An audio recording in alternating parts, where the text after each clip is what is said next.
Stu and Dave Do America presents Spam Call Gone Wrong. Sir, this is an elevator. This is not a landline or phone. This is your this is your office elevator, or this is your home elevator? Well, who gives a f***? You just called an elevator trying to sell me something. You are in elevator. Obviously it's in the building. It's not on the roadside. Yeah, so it's an elevator in a building. That's a new tactic. I swear, I think I've got every text message known to man, every call, but I never have been actually called in an elevator, Dave. No, to explain it better, you should have said it's an elevator, or in your country, as you call it, a toilet. Then he would have known. Well, that's a good way to start the show. Let's talk about toilets. Let's talk about a human toilet. So let's do the continuing misadventures of Graham Platner.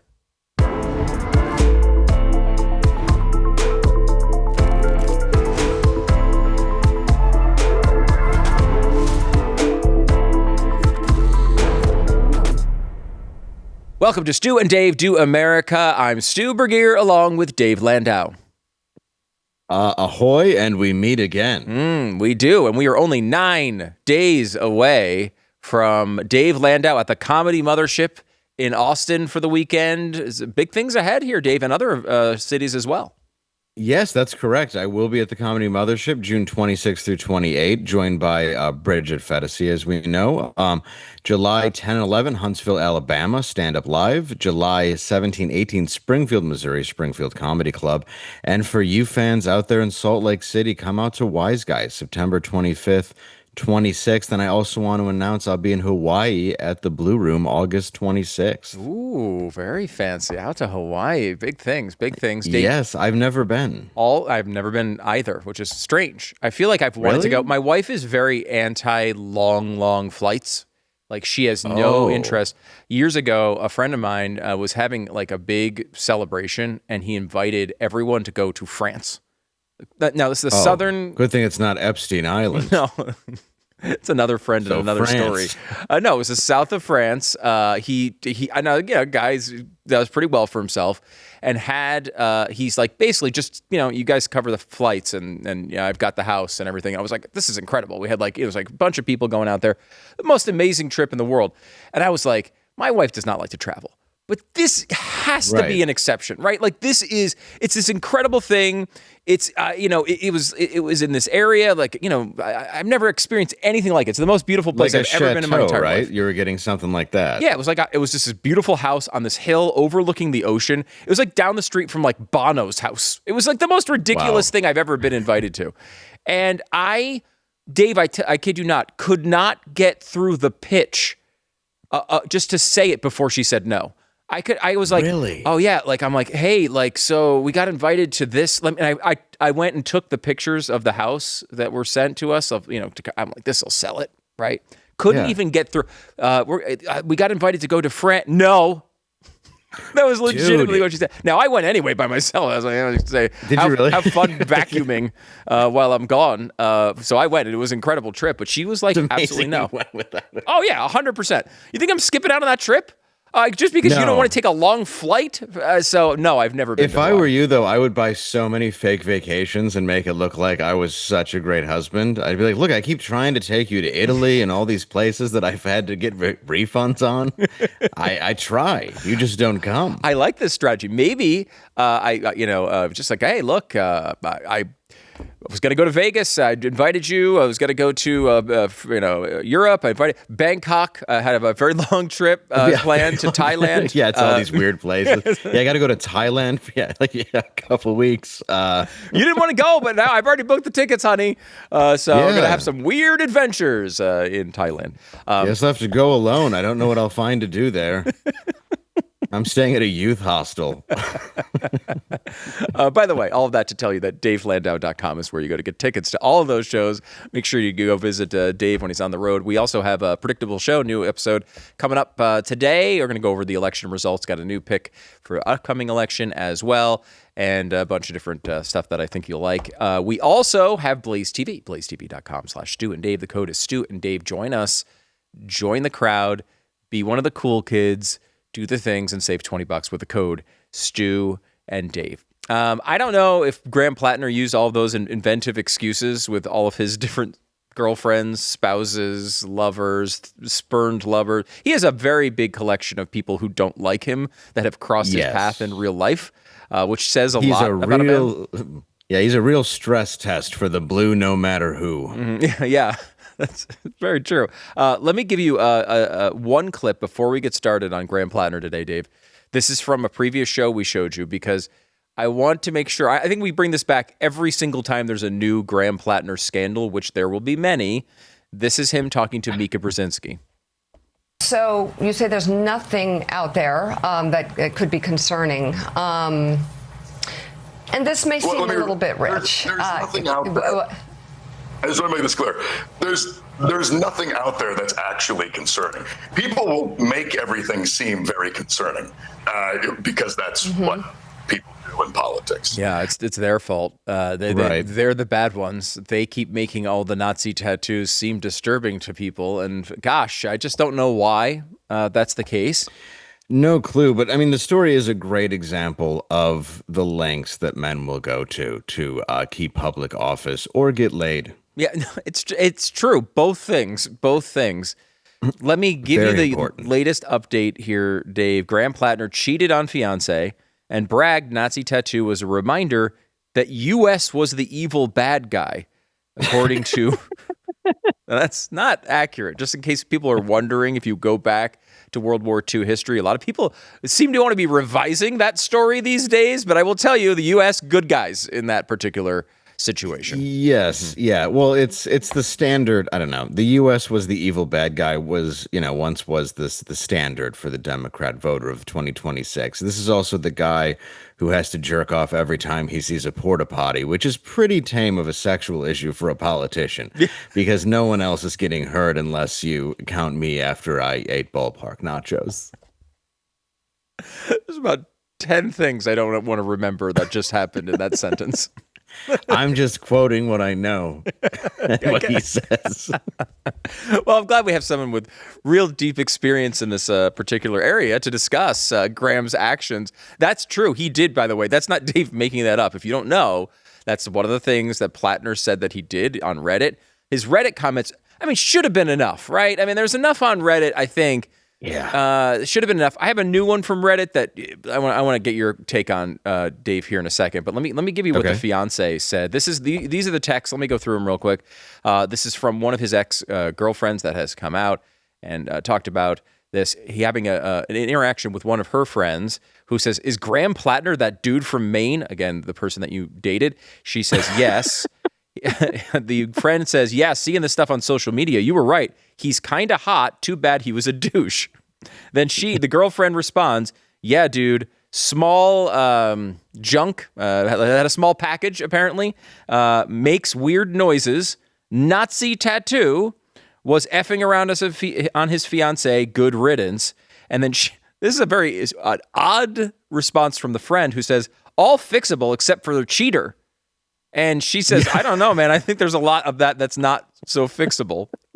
I'll have you know, young lady, the Nazi tattoo was covered up by a dragon. So that's two fixable things right there. Yeah. Can we go through this list, Dave? Are these things fixable?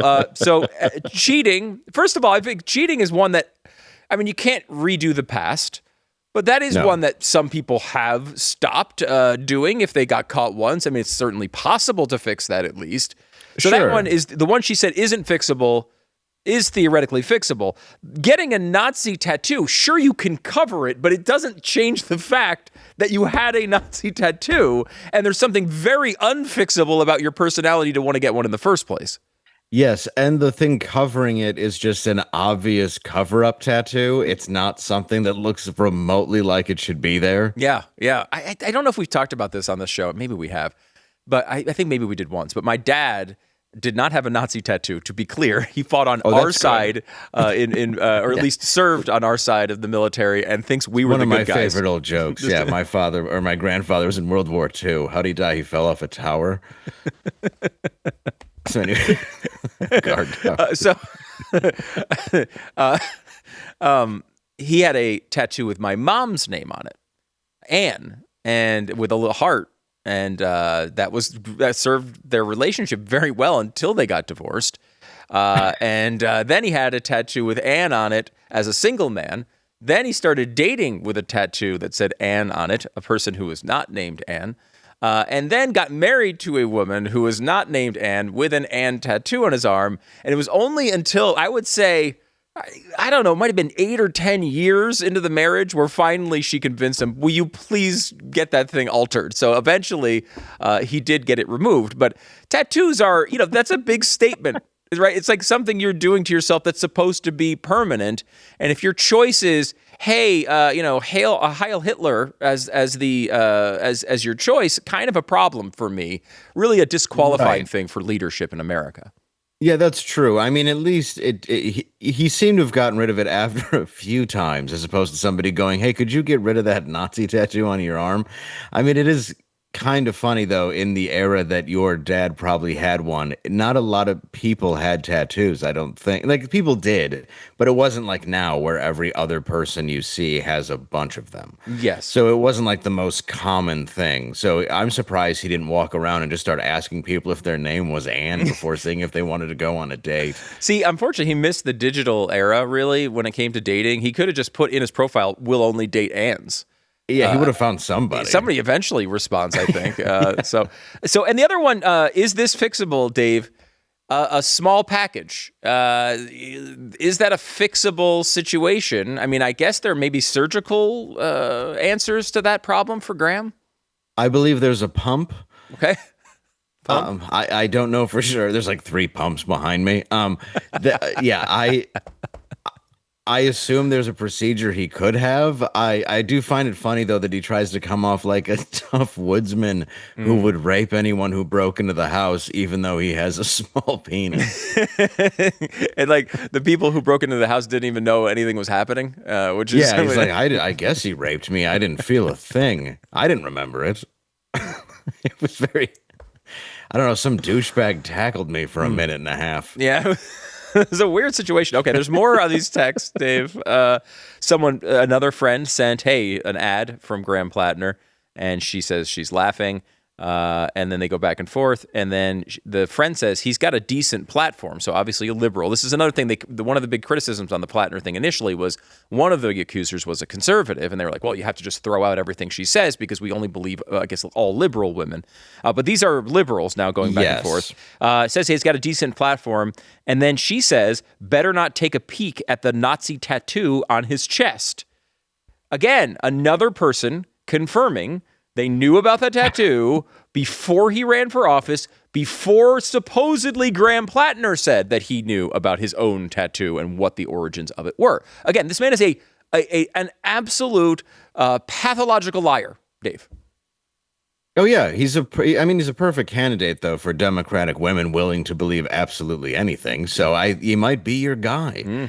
But it is amazing that, I get why he's lying. I'll say that, because it is very hard to run for office and say, yeah, I knew it was a Nazi tattoo the whole time. But he's got to know that that's going to come out at any moment, that he knew about it and told everybody. Here's a word of advice to anyone. Don't put anything in writing that you wouldn't want read back to you in court, or, on every single podcast imaginable when you're running for office and TV show. It's because they will find it, they'll dig it up, and they'll go, this is exactly what he was doing. And it's your girlfriend's going, he's got a small dick and a swastika tattoo, and somehow you're winning.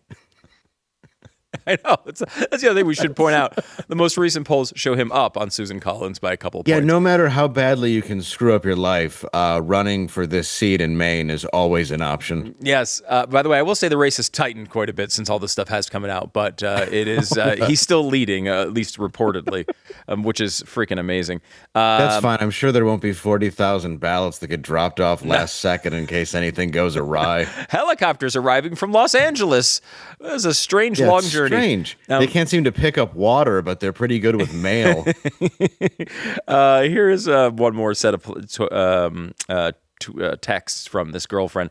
The first couple don't really make much, but she says, it's crazy because I know he has a very unfortunate tattoo. Another acknowledgement to another person that he knew about the tattoo in advance, and he never gave me back my pie dish, so I'm considering selling him out. Really, the main offense there, not the Nazi tattoo, Dave. You got to give back a pie dish. I mean, that's just cruel. I mean, you're dating some great women, too, when they put that in the same sentence. Like, look, I brought him a pie and he never gave me a dish. He also worships Hitler. Yeah.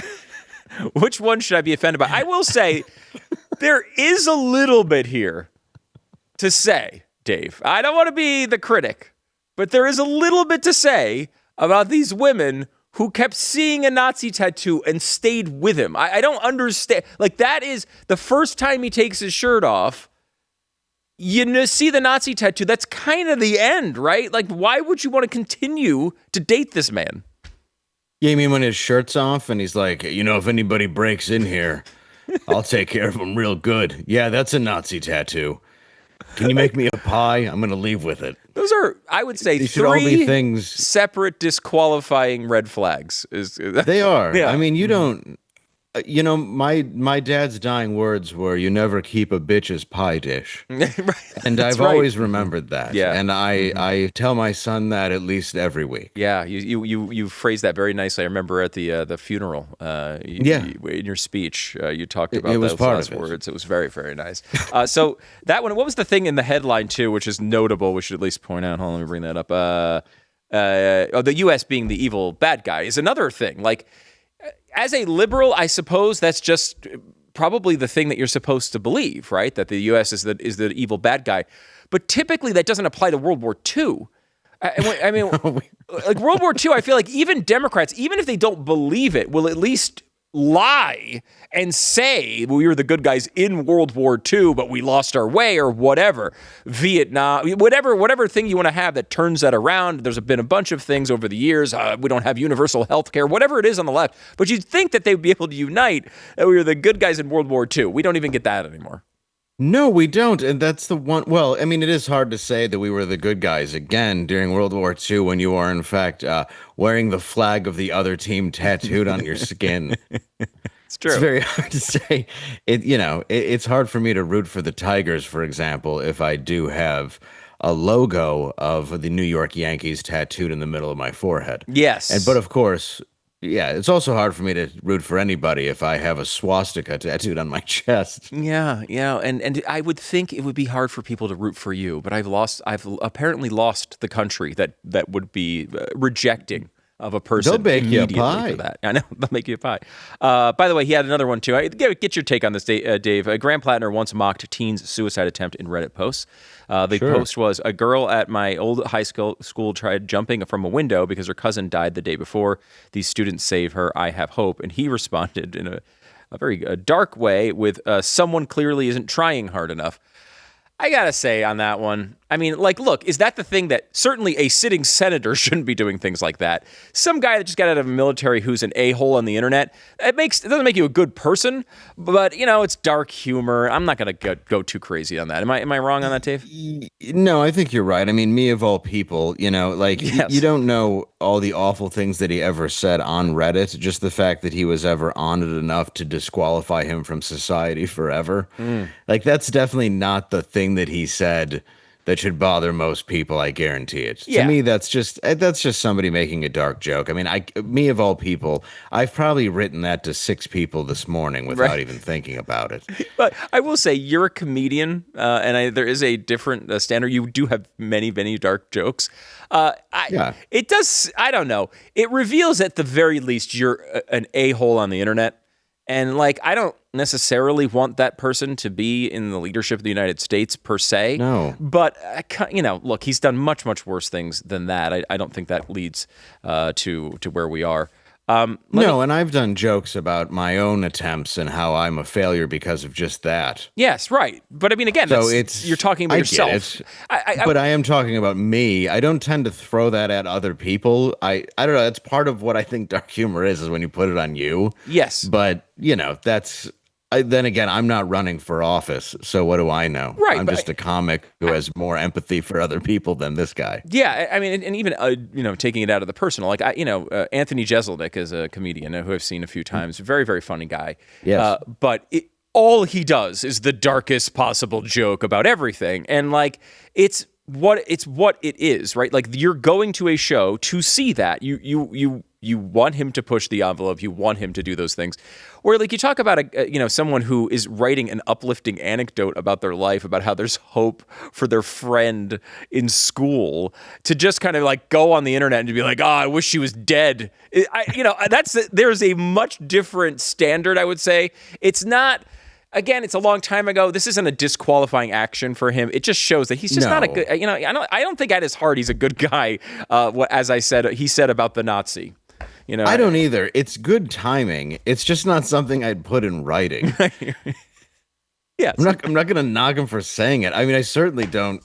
I would never, ever say that anybody, again, I will stand behind a joke and that he didn't mean it at any point. Right, I will always, even though he's not a comic, but it's a joke. You can't hold, like with Jeselnik, if you actually think he did all those things, he'd be in prison for 200 years. Right. It's not real. So this is more of something you might say to your good friend at a party as opposed to put in writing, but that's on him. Yeah, and it's also just commentary, honestly, on how awful people are on the internet. It's like you see it all the time. It really is like I don't know what I go back and forth on this as to whether we always were to these horrible people and we're just waiting for an opportunity to let it out so we can be, it would be less public and less awkward, right? Like you would never say these things to a human being. I mean, you would, but I mean, most people wouldn't say these things to another human being in their presence because it's just awkward and you wouldn't want to have that and you'd be worried about getting your butt kicked and all these different parts of it. But on the internet, everyone's the tough guy. I mean, Graham Platner is the ultimate internet tough guy. That's kind of who he is. He's cosplaying this, big man with a small a small penis. Thank you can say it. No, I know I could. He's a big tough. Well, I always think about that scene. I think it's in Casino, but like when Joe Pesci is just hitting the guy with the phone, and then he's like, "Where's the big tough guy? Where's the big tough man? Where's he at? Where did he go?" Because that's what happens in real life. Yes, is somebody can hurt you, and especially pre-internet, there wasn't 9 people to record it. You had plenty of people around that would pretend they saw what they saw or didn't see. And I think now, no, I think it's trained behavior. I really do. I think it is learned behavior because I don't think people are this bad. I think there's obviously there's always an opening for people to go towards good or towards evil. I think the internet has opened up a dopamine hit for people to become absolutely the worst versions of themselves. And it's very hard for me when people call the internet a tool or a phone a tool. Yeah, a tool, that's fine, but you don't stare at a screwdriver for 17 hours while it tells you what to do and what to think. Right. This is something that has apps that people design that are for your brain to go back to get a hit of dopamine, so you're constantly getting validation for all your hateful thoughts. Yeah. I think it's learned. I really do.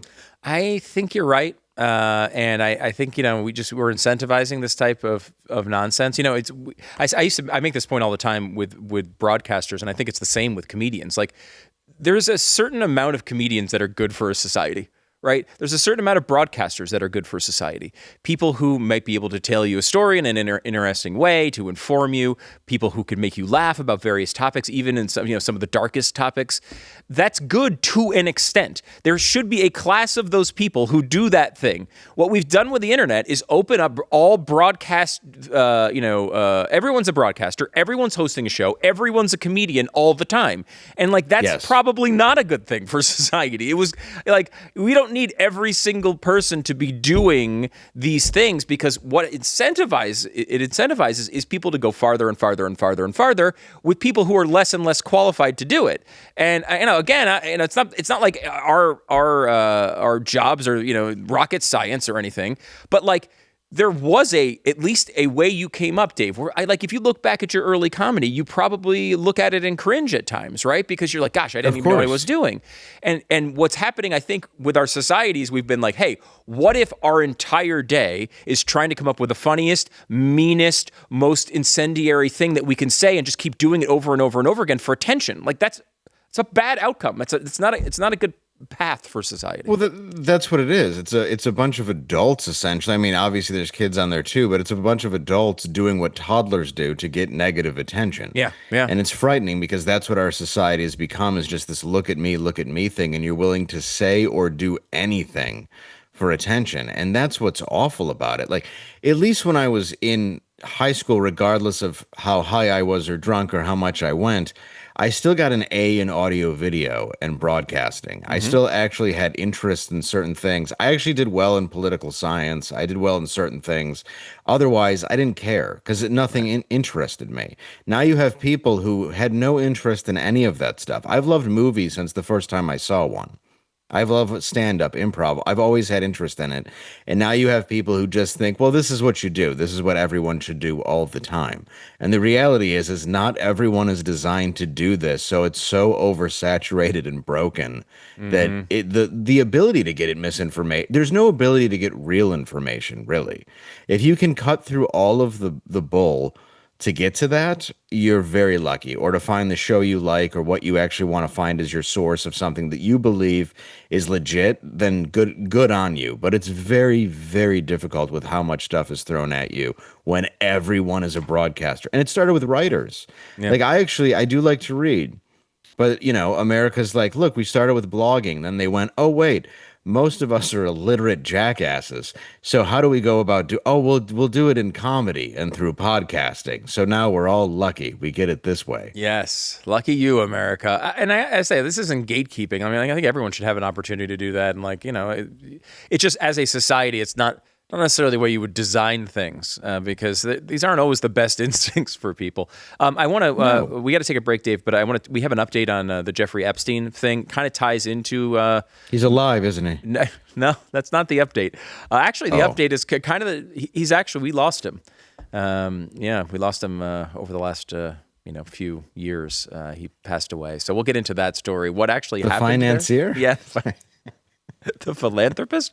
We will get into that, as well as that ties into our good friend, the Nazi male rapist that we've been talking about here for the past few minutes as well. We'll get into that next.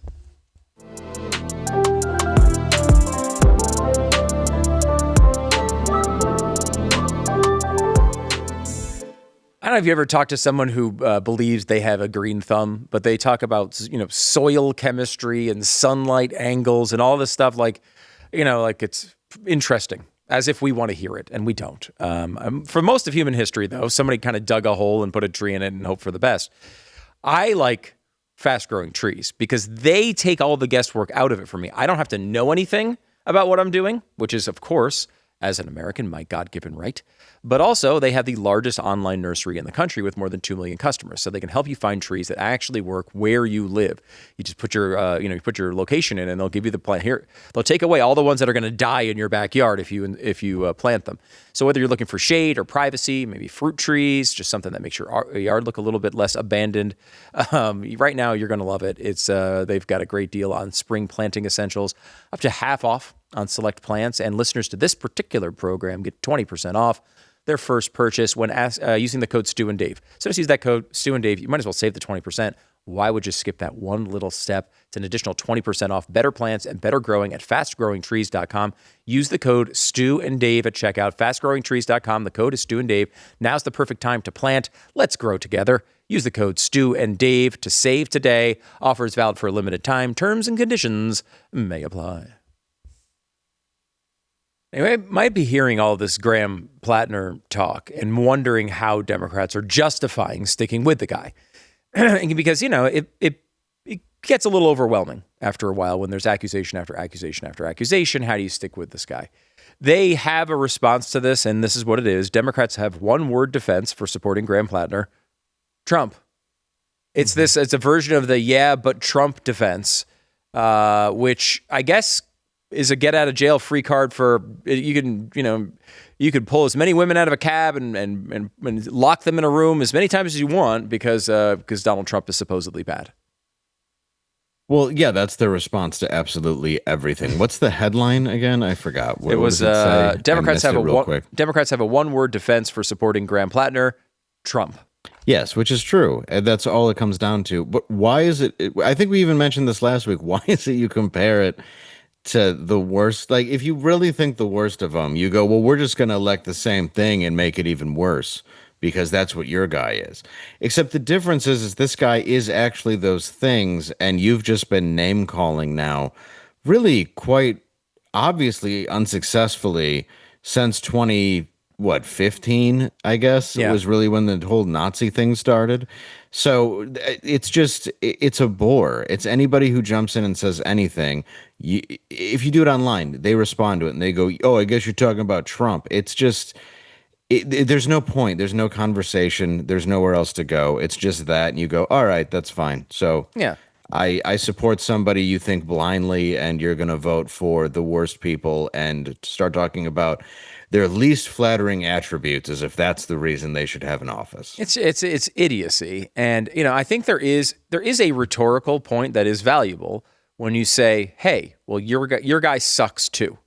But what is important about that section there is two, right? Like, you're acknowledging your guy sucks, right? Like, if you're saying Graham Platner, okay, well, your guy sucks too, you should still aspire to better things. I do think the right got in trouble with this at times with Trump, where they would excuse a lot of the things that he was doing.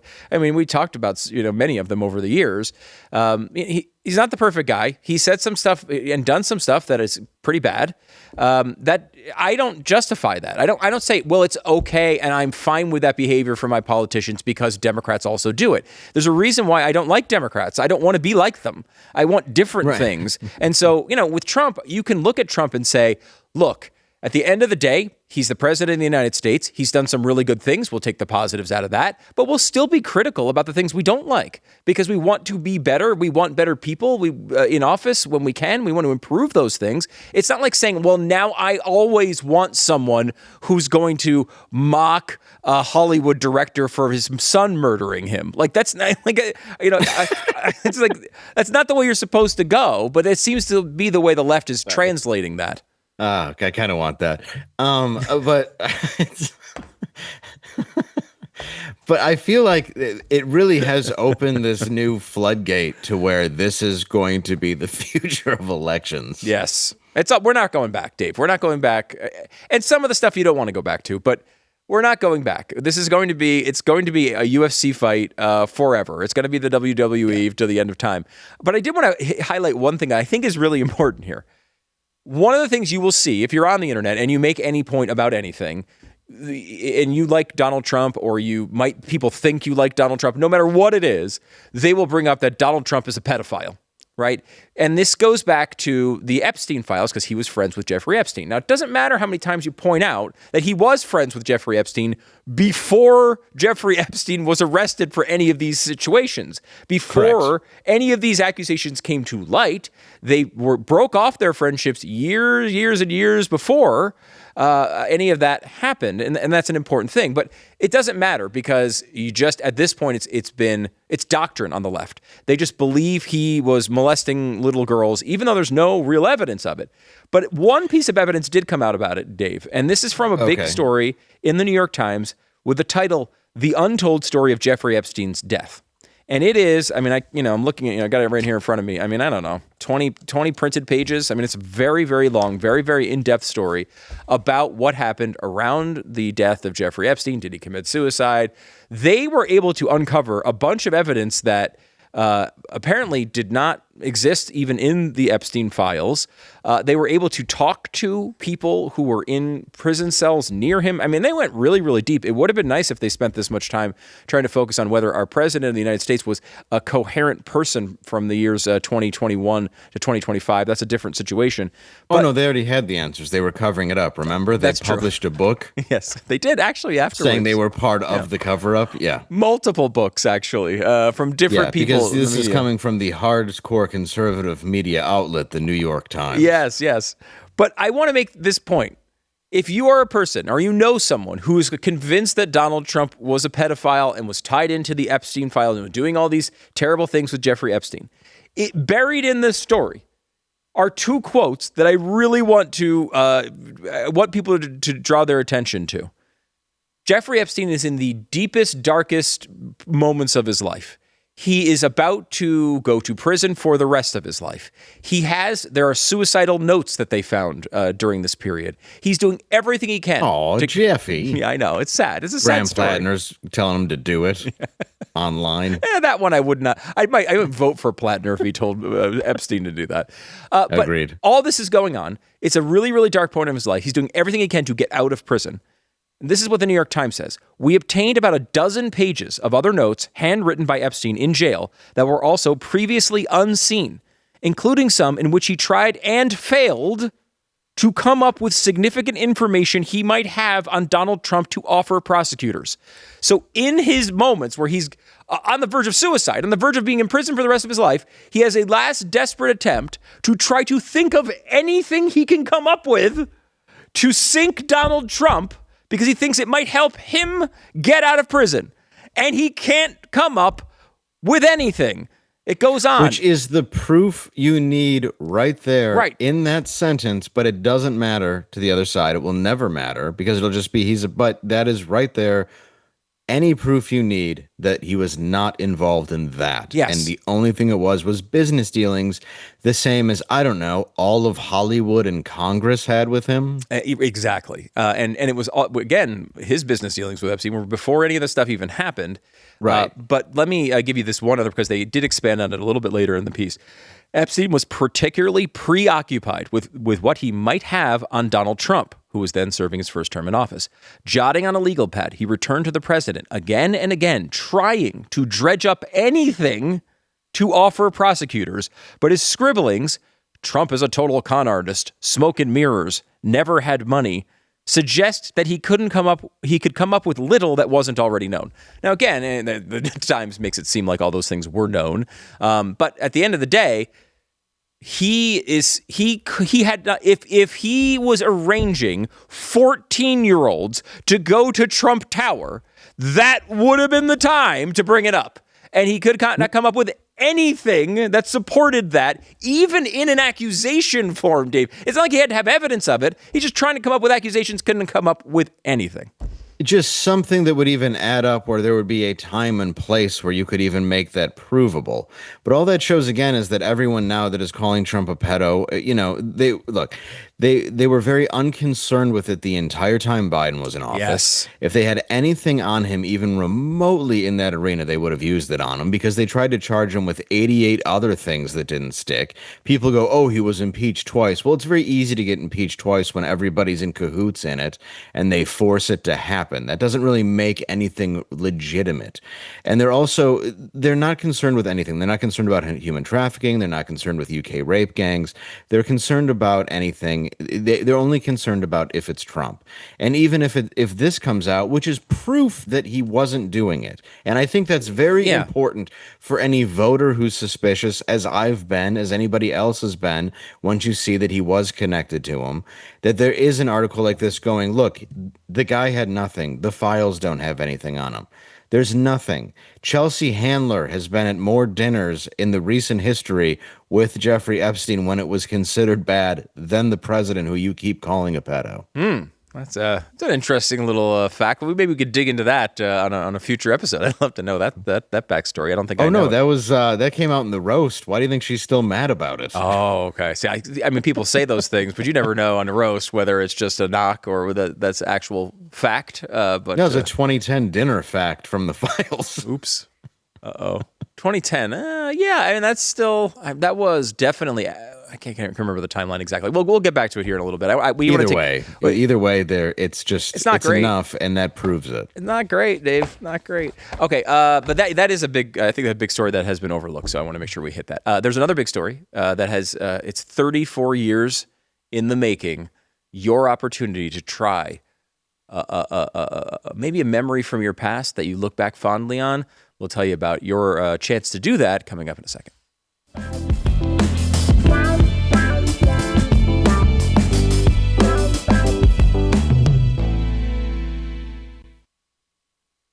Reading a story from the Associated Press, which I find to be mildly interesting.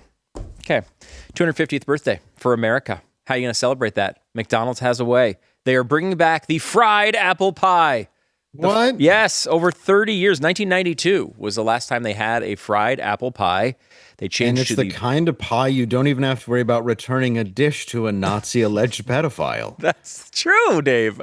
Wow, we're going to heal all sorts of relationships with this situation.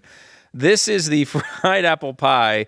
There's a bunch of people, other fast food companies that have dabbled in this world since McDonald's got rid of their fried apple pie, but they are bringing it back. I think it's one of those things that I remember more fondly than I think I would appreciate today. I don't. Oh, it'll be just like old times, except now you'll order it on a computer and it'll be served to you by a migrant that hates you. Right. And it'll still be crunchy. Back in 92, you weren't assaulted by a group of teens when you went to get your pie. Right. Is that going to be the big difference? That's one of the differences. Yes, one of the differences. And you're also going to remember how much you didn't really care for it, which is why they got rid of it in the first place. Right. Yeah. I don't know. That's kind of where I'm leaning on it. Let me give you a couple dumb facts. This is, by the way, from the Associated Press. 230 calories in the McDonald's baked apple pie, 220 in the fried apple pie. I don't understand how that's possible. You're just dropping into a vat of oil and it's 10 calories less. That is a very strange delivery system. They said it's the same as a cup of boiled lentils. So I mean that's a tough choice of which one you would choose. And they also point out there is 130 members of a Facebook group called Bring Back the Original McDonald's Fried Apple Pie. There's 130 in a Facebook group. That does not seem like a good argument to bring back the actual apple pie. Maybe there isn't that much demand for this. You've now pleased almost none of your customer base by doing this. Yes. That's almost 0%. It's almost 0%. All right, we've got to take a quick break. Back in just a second.